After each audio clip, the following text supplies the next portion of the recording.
Nous ignorons totalement les mystères enfouis dans les lieux les plus isolés de notre planète, mais il devient de plus en plus évident que nous ne saurons jamais tout ce qui se cache à notre portée. Des églises majestueusement nichées dans le ciel aux forteresses communistes désertées, voici les 12 découvertes les plus étranges trouvées en plein milieu de nulle part. Numéro 12. Le château du tueur. En explorant la côte nord-est de l'Écosse, on ne s'attend pas à dénicher grand-chose. Cependant, près du village de Cruden Bay, émerge un château singulier au milieu d'un paysage isolé, abritant une riche histoire. Connu sous le nom de château de Slime, il fut érigé au XVIe siècle et servit autrefois de somptueuse demeure pour un comte. Délaissé au XIXe siècle, il se dresse désormais en ruines menaçantes, vestige inquiétant de son ancienne splendeur. Sa façade sinistre a inspiré de nombreux écrivains et artistes. Des aventuriers urbains audacieux ont tenté pendant des années d'explorer ces ruines terrifiantes. À son apogée, le château possédait des escaliers en marbre, de vastes chambres, des salles de réception et même des écuries. Aujourd'hui, il n'est plus qu'une coquille de son passé glorieux, un souvenir effrayant qui hante encore ses couloirs. Avant de poursuivre cette vidéo, n'oubliez pas de vous abonner et d'activer la cloche de notification. Les explorateurs ayant osé pénétrer dans ce château lugubre ont rapporté des mouvements furtifs et une tension palpable. L'atmosphère du château de Slime semble empreinte d'une énergie maléfique, donnant l'impression d'être observé par des regards invisibles. Cela explique pourquoi il a inspiré Dracula de Bram Stoker, une des histoires d'horreur les plus marquantes. Les salles octogonales correspondent à la description de Dracula, et même en contemplant simplement la structure du château, il est facile de comprendre comment cet édifice effrayant a pu inspirer de tels récits terrifiants. Numéro 11. Le cimetière de bateaux de Moynac. Le cimetière de bateaux de Moynac est un lieu sinistre situé à Moynac, en Ouzbékistan. Autrefois un port de pêche prospère sur la mer d'Aral, Moynac se trouve aujourd'hui à des centaines de kilomètres de la mer, laissant derrière lui un paysage désertique et désolé, faisant de cet endroit l'un des plus intrigants en pleine nature. Le cimetière regroupe des bateaux de pêche rouillés et en décomposition, abandonnés lorsque la mer s'est retirée dans les années 1960 en raison de la surexploitation des ressources hydriques et d'une gestion gouvernementale irresponsable. À l'abandon de la mer, les bateaux ont été laissés dans le désert, rouillant lentement sous un soleil implacable et des vents violents, devenant aujourd'hui de simples carcasses de navires marins. Ce lieu rappelle tristement la dévastation environnementale causée par les activités humaines. Les coques rouillées contrastent fortement avec le paysage aride, et leur présence silencieuse témoigne de la tragédie qui a frappé ce port autrefois animé. Les coques figées dans le temps semblent attendre le retour de la mer qui ne reviendra jamais. Le métal rouillé grince sous le vent, et le silence est seulement brisé par le craquement des plantes désertiques et quelques chants d'oiseaux. Le cimetière de bateaux de Moynac est une leçon sur la fragilité de notre planète et les conséquences de nos actions. Numéro 10. Fort Boyard. Le centre de Yoshihime est le dernier endroit où l'on s'attendrait à découvrir une structure surprenante et innovante. Pourtant, en parcourant la côte ouest de la France, on aperçoit les ruines du Fort Boyard, une construction autrefois destinée à défier tous les obstacles. Érigé sous le règne de Napoléon au XVIIe siècle, ce fort devait initialement servir de prison. Cependant, peu après, les militaires ont détourné leur attention vers les possibilités infinies offertes par cette ouverture vers la mer, et la construction a été suspendue pendant de nombreuses années. Bien que Napoléon ait envisagé d'équiper la structure de canons pour défendre la côte, ce projet n'a jamais été réalisé et a finalement été considéré comme un échec total. Aujourd'hui en ruine, le Fort Boyard a longtemps été une cible privilégiée pour les pilleurs et les voleurs. Sa construction a été un défi colossal, et le fait que la structure ait été érigée et ait résisté aux forces de la nature est spectaculaire. 2 siècles après le début de sa construction par Napoléon, le fort a accueilli un concours de jeux passionnant à l'intérieur. Aujourd'hui, il se dresse simplement comme une relique d'un passé lointain sur la côte française. Cette immense structure est sans doute l'une des choses les plus inattendues à découvrir, démontrant que les défis logistiques n'étaient pas un obstacle pour les forces militaires d'autrefois. Bien qu'elle ait finalement échoué, le Fort Boyard reste l'une des constructions les plus impressionnantes jamais réalisées. Numéro 9. Le lac Miracle. Le lac Miracle de Gabsa, en Tunisie, est un phénomène étrange, observé au milieu du vaste désert isolé. La première personne à apercevoir ce lac a cru qu'il s'agissait d'un mirage.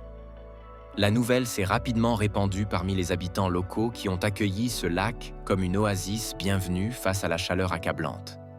Cependant, tout n'était pas aussi simple. Personne ne pouvait déterminer l'origine de ce lac, car un jour la région était extrêmement sèche et le lendemain, un gigantesque plan d'eau apparaissait soudainement. Certains pensaient que l'eau provenait des profondeurs terrestres et la voyaient comme un cadeau, tandis que d'autres craignaient une origine plus sinistre, peut-être artificielle. Malgré les avertissements, les gens plongeaient et nageaient librement. Mais de nombreux habitants méfiants pensaient que l'eau était radioactive et contenait des maladies et des substances chimiques nocives. Initialement claire et turquoise, semblant provenir directement du paradis, l'eau est rapidement devenue verte et trouble, révélant une stagnation complète.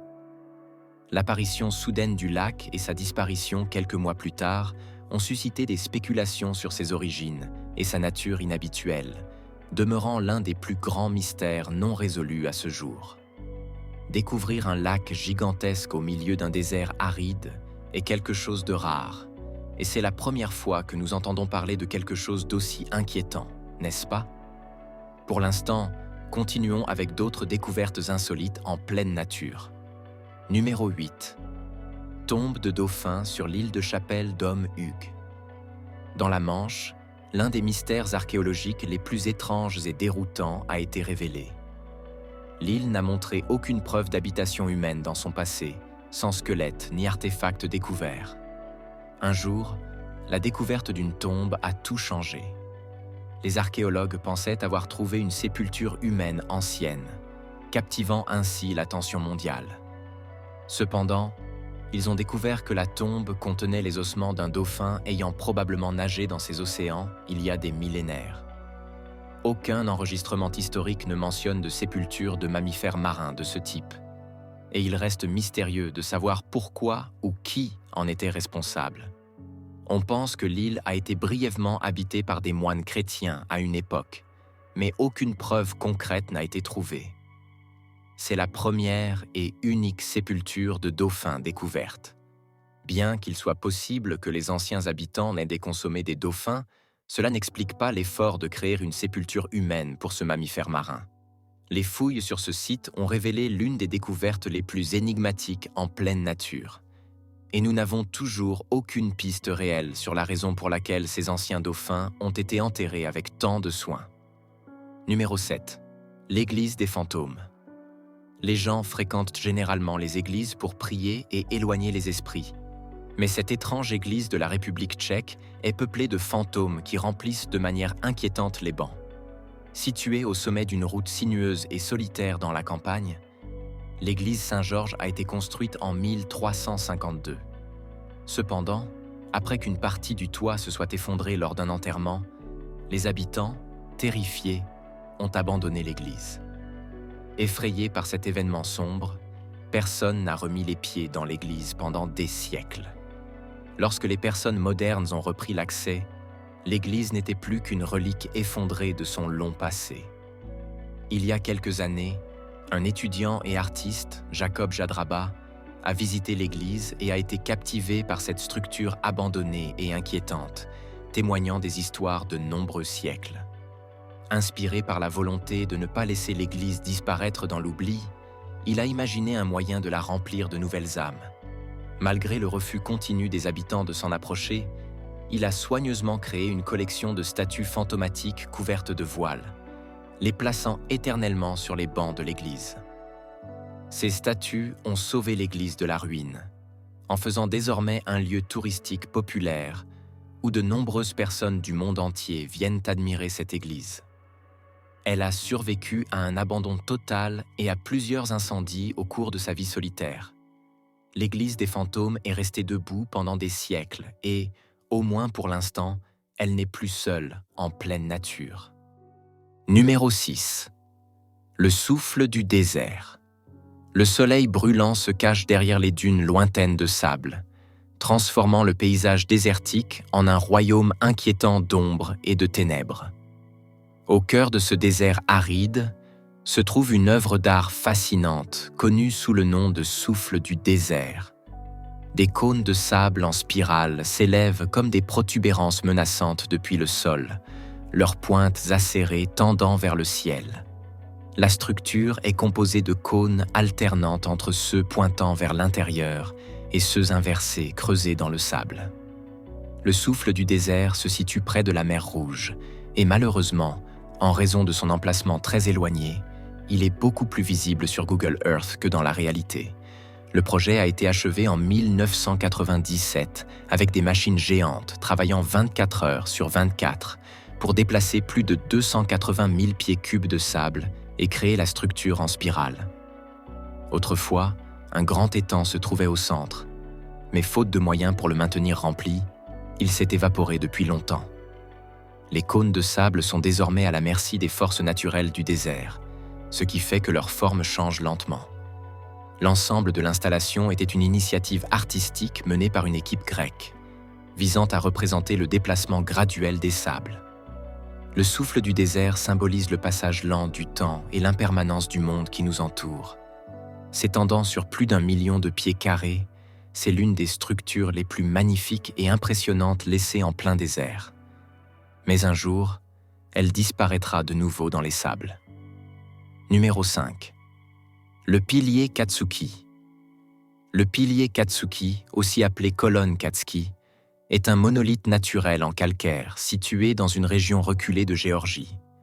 Il mesure environ 130 pieds de haut et se dresse sur une colline dominant la rivière Kaskoura. Son histoire en fait l'un des lieux les plus fascinants en pleine nature. Considéré comme un lieu sacré par les habitants locaux, il a été utilisé à des fins religieuses depuis l'Antiquité. Au VIe siècle, une petite église dédiée au stylite de Saint-Siméon a été construite sur le pilier, servant de lieu de retraite religieuse. L'église a été utilisée jusqu'au XIIIe siècle, après quoi l'endroit a été abandonné. Aujourd'hui, elle est utilisée comme lieu de prière quotidienne pour les moines de la région, bien que plus personne ne vive au sommet du monolithe. Les moines doivent entreprendre une ascension périlleuse chaque jour, et seulement une poignée de religieux triés sur le volet sont autorisés à le faire. Depuis sa création, aucune femme n'a été autorisée à monter au sommet. Le pilier Katsuki est largement reconnu comme l'église la plus isolée du monde, et il est facile de comprendre pourquoi. Il s'élève haut et imposant contre le ciel brumeux, sa surface ancienne en calcaire érodé et usé, gardant les secrets des siècles passés. En regardant vers le sommet du pilier, on aperçoit une petite église enveloppée dans l'obscurité. Quelle que soit la raison de sa construction en ce lieu isolé, il est clair que le pilier est un espace sacré et mystérieux abritant un grand pouvoir. Numéro 4. Les structures mystérieuses en pierre d'Arabie Saoudite. En réalité, plusieurs structures de pierre mystérieuses existent dans le désert d'Arabie Saoudite, connues sous le nom de Mostatilos. Il s'agit de grandes constructions rectangulaires que l'on pense avoir été érigées par des peuples anciens il y a des milliers d'années. Bien que leur but et leur fonction exacte restent un mystère, en parcourant le paysage aride d'Arabie Saoudite, on trouve non seulement d'immenses étendues désertiques, mais aussi une série de structures en pierre énigmatiques, émergeant de la terre comme de vieux gardiens. Leurs surfaces sombres et érodées sont gravées de symboles et de glyphes mystérieux dont le sens nous échappe. Aujourd'hui, les mostatilos sont généralement constitués de dalles de pierre et varient en taille, allant de petits enclos à de vastes structures complexes couvrant plusieurs centaines de mètres. Malgré de nombreuses études menées par des archéologues et d'autres experts, la finalité de ces constructions reste inconnue. Certaines théories suggèrent qu'elles pourraient avoir été utilisées à des fins religieuses ou rituelles, tandis que d'autres proposent qu'elles servaient à des observations astronomiques. Ce que l'on sait, c'est que les mostatilos offrent un regard fascinant sur le passé ancien de l'Arabie Saoudite et continuent d'intriguer et de captiver chercheurs et visiteurs. beaucoup spéculent sur l'origine de ces anciennes pierres et sur la possibilité d'une intervention extraterrestre, tant il est difficile de comprendre comment une civilisation ancienne aurait pu réaliser de tels exploits architecturaux. Numéro 3. La main géante dans les profondeurs.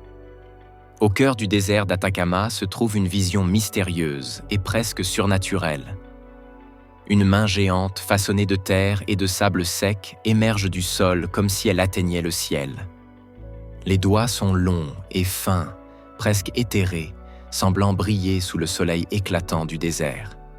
L'ampleur même de la sculpture impressionne, et sa réalisation semble presque trop parfaite, trop précise, comme si une main réelle avait été méticuleusement reproduite.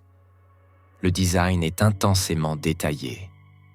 Elle est trop grande, trop imposante, trop artificielle, comme si le reste du géant était piégé sous terre et que seule sa main solitaire émergeait à la surface. Malgré son apparence effrayante, la main géante est en réalité une œuvre d'art. On pense qu'elle a été créée par un artiste chilien qui a utilisé l'immense désert comme toile. Elle représente le pouvoir et la majesté de la nature, ainsi que la fragilité de l'humanité. Certains croient que la main géante possède des pouvoirs mystiques capables d'exaucer des vœux et d'offrir protection à ceux qui se présentent devant elle. D'autres pensent qu'elle est un avertissement, un rappel de la fugacité de la vie humaine et de la puissance du monde naturel. Quelle que soit la croyance, la vue impressionnante de la main géante dans le désert d'Atacama est incomparable. C'est un témoignage de l'ingéniosité et de la créativité humaine, et un rappel des mystères étranges et merveilleux qui résident encore dans les endroits les plus désolés du monde. Numéro 2. La dernière maison de Hollande. L'île de Hollande était autrefois une communauté de pêcheurs dynamique, abritant de nombreuses familles et étant l'une des îles les plus peuplées de la baie de Chesapeake. Autrefois, plus de 60 maisons s'élevaient, mais il ne reste aujourd'hui qu'une seule maison victorienne solitaire, construite dans les années 1880, sur un morceau de terre isolé encore visible au-dessus des vagues. L'île de Hollande tient son nom de Daniel Holland, un colon britannique. Lorsque le niveau des eaux a commencé à monter considérablement, la majorité des habitants ont rapidement quitté l'île, comme ils étaient arrivés, tandis qu'un petit nombre a décidé de rester, refusant d'abandonner leur foyer. Lorsque l'île a été complètement désertée, la dernière maison victorienne est devenue le seul vestige de cette île autrefois animée. Avec le temps, cette maison est également tombée en ruine en raison de l'abandon et de l'assaut de la nature. Un prêtre d'une église continentale l'a achetée dans les années 1950 et a consacré d'innombrables efforts pour tenter de sauver la petite île de la montée des eaux. Mais tous ces efforts ont été en vain. En 2010, les dernières parcelles de terre émergeant au-dessus de l'eau ont finalement été submergées, et l'île de Hollande n'existe plus que dans les souvenirs. Personne qui avait construit sa maison et sa vie sur l'île de Hollande n'aurait jamais imaginé de voir tout abandonné. Mais malheureusement, l'histoire de l'île de Hollande ne s'est pas terminée de manière heureuse. Lorsque la maison était encore intacte, elle était l'un des vestiges les plus intrigants du passé, attirant de nombreuses personnes curieuses de découvrir ce lieu effrayant. Numéro 1. La caverne des mets perdus. En se promenant dans la campagne reculée du pays de Galles, on pourrait croire qu'il n'y a rien d'autre que des plaines herbeuses à perte de vue. Cependant, sous terre, de nombreuses mines de schiste abandonnées sont restées complètement oubliées pendant des années. Bien qu'il ne soit jamais recommandé d'explorer des mines abandonnées en raison des dangers évidents, cela n'a pas dissuadé des explorateurs courageux de découvrir la caverne des mets perdus. La caverne des mets perdus est une mine abandonnée censée être entièrement vide. Mais un jour, une personne s'est frayé un chemin jusqu'à l'intérieur et a découvert un grand mystère. À l'intérieur de la mine, elle a trouvé une quantité incroyablement énorme de voitures anciennes qui y avaient été jetées. La chose étrange n'était pas tant que personne ne les avait déposées volontairement, mais plutôt la manière dont elles avaient été abandonnées. On a pensé que pour éviter les coûts et les procédures légales, des gens du monde entier se contentaient de jeter leurs vieilles voitures, au lieu de s'en débarrasser correctement. Cela a duré pendant des années sans que personne ne le sache, ce qui a conduit à ce que l'intérieur de la mine soit rempli de vieilles voitures abandonnées dans une tombe sombre. Malgré les dangers du chemin menant au dépôt de vieilles voitures et le risque potentiel d'accidents mortels, les passionnés de voitures s'en fichent car leur passion les attire vers cette dimension oubliée où reposent des voitures avec des histoires incroyables. Il y a au moins 1 millier de voitures rouillant dans cette mine oubliée, faisant de cet endroit l'une des découvertes les plus sombres, tristes et fascinantes en pleine nature. C'est définitivement l'une des choses les plus sinistres et effrayantes que l'on puisse rencontrer en pleine nature. Assurez-vous de regarder nos autres vidéos à l'écran dès maintenant avant de partir, et à la prochaine fois.